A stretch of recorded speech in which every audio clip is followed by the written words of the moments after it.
Gens de la maison de Dieu, nous continuons dans notre école populaire du combat spirituel, la délivrance. Depuis le Centre chrétien pour la restauration et l'éveil, c'est votre papa, l'apôtre Isaac René Baïha. Alors, nous sommes en fin d'année, vous savez. Alors, nous voulons nous assurer que nous avons de bonnes attitudes et que nous faisons ce qu'il faut pour que les bénédictions de l'Éternel qui se font suivre d'aucun chagrin soient notre partage pour cette fin d'année et aussi pour les années à venir. Pour cela, je vous invite à ce que nous voyons ensemble quels sont les fondements juridiques qui ouvrent les portes très souvent aux agents de l'ennemi et qui leur permettent ainsi de nous attaquer. Bon, voilà, déjà, effectivement, qu'est-ce qu'en droit humain, qu'est-ce qu'un fondement juridique? C'est la base légale d'un traitement qui autorise sa mise en œuvre et qui donne le droit à un organisme de collecter ou d'utiliser des données personnelles. Voilà, je prends un exemple. Dans l'article 1241 du Code civil, il est écrit « Chacun est responsable du dommage qu'il a causé non seulement par son fait, mais encore par sa négligence ou son imprudence. » Autrement dit, la négligence et l'imprudence dans cet article sont considérées comme des défaillances de conduite. Alors, ce qui se passe dans la vie pratique, imaginez que c'est le même cas dans la vie spirituelle.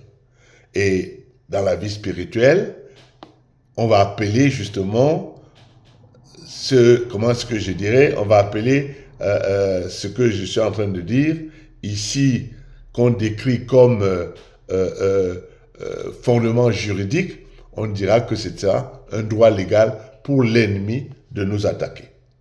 Je voudrais attirer votre attention sur ces petits faits qui ont l'air de rien. Cependant, nous savons tous que l'ennemi travaille dans la subtilité. Revoyons donc ensemble quelques petits points qui peuvent donner un fondement juridique pour nous empêcher d'entrer dans nos bénédictions. Alors ici, je vais mettre le doigt sur ce que nous appelons le principe de la semence et de la récolte, qui dit que qui dit qu'on récolte toujours ce que l'on a sémé. Et Galates, le livre de Galates, chapitre 6, verset 7 en parle.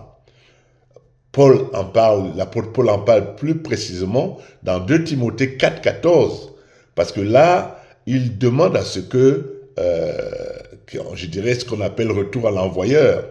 C'est des tracteurs, tout le mal qu'ils lui font, qu'ils en reçoivent l'appareil. Il n'y aura pas de percée dans nos vies s'il y a des malédictions qui n'ont pas été brisées après notre repentance. On oublie toujours de le faire très souvent.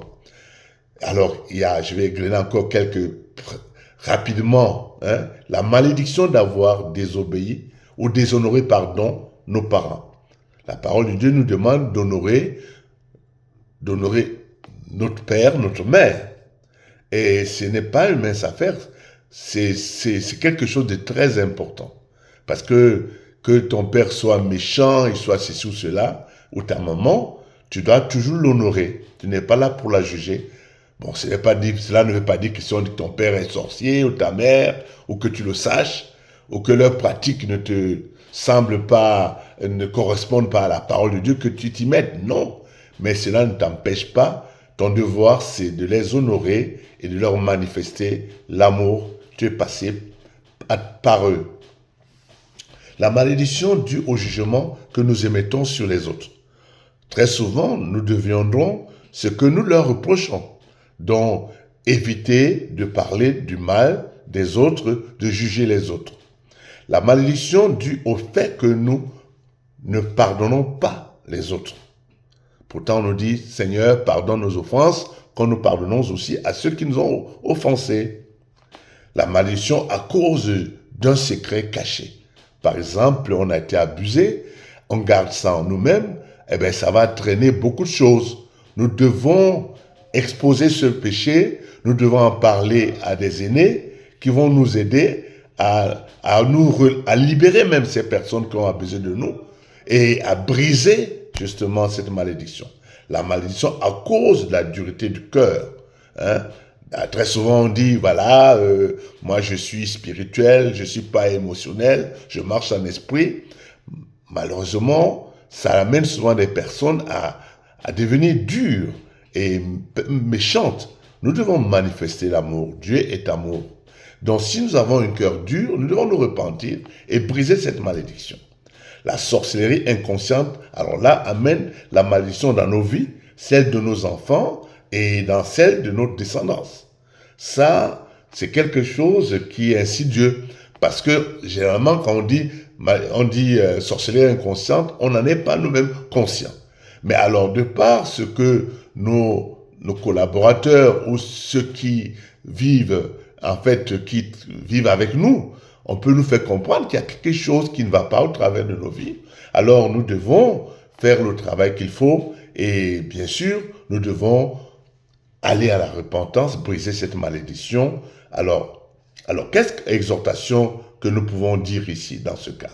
L'exhortation que je vous amène à voir ici, c'est quoi? C'est que la malédiction, elle vient dans notre vie à cause d'une vie de péché, selon Exode 28, et des iniquités, héritage de nos parents, Exode chapitre 20, verset 5. Cependant, après nos confessions suivies d'une repentance consciente, nous devons toujours veiller à ce qu'immédiatement nous brisions les différentes malédictions que nous rencontrions, avant même de recourir à la délivrance des démons, des entités maléfiques. C'est très important. Alors, ici, ce que je veux dire, imaginons qu'on vous dise que en fait, vous réalisez que vous avez des esprits qui vous fatiguent et que vos âmes sont utilisées par l'ennemi, ce qu'on appelle que vous êtes dans la sorcellerie inconsciente. Mais vous faites ce qu'il faut, la repentance consciente, c'est-à-dire auprès de vos devanciers, mais alors, il faut briser cette malédiction, et quand bien même vous avez fait la délivrance pour briser les malédictions générationnelles, une fois que quelque chose comme ça apparaît, vous devez renoncer, briser immédiatement la malédiction, et cela, vous devez continuellement exercer cette repentance. Vous repentez, vous brisez la malédiction, vous coupez les liens d'âme avec ces esprits, continuellement. Parce que lorsque ce travail est fait, vous êtes peut-être relâché, mais les démons tournent toujours autour de vous parce qu'ils vont fomenter des situations pour que vous tombiez sous leur trappe et que, allez hop, la malédiction, les problèmes recommencent. Donc, vous devez le faire continuellement et après, il y aura un relâchement. Mais surtout, ne lésinez pas dans la repentance, le renoncement, briser les liens au nom de Jésus-Christ de Nazareth. Pour ceux qui veulent aller plus loin, vous pouvez vous inscrire à notre cours en ligne pour apprendre comment traiter les fondements juridiques afin d'arrêter ceux qui veulent vous empêcher de manifester la gloire de Dieu. Voilà un peu ce que je voulais vous dire. Mais vous voyez bien qu'ici, le problème, beaucoup de gens, ils sont des repentances.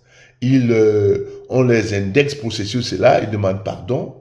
Ils font même des renoncements, mais ils oublient très souvent de briser la malédiction. La malédiction pour ce qui concerne ce péché dénoncé ou on peut dire, cette transgression. Derrière un péché, il y a la malédiction, il faut penser à la briser. Que Dieu vous bénisse.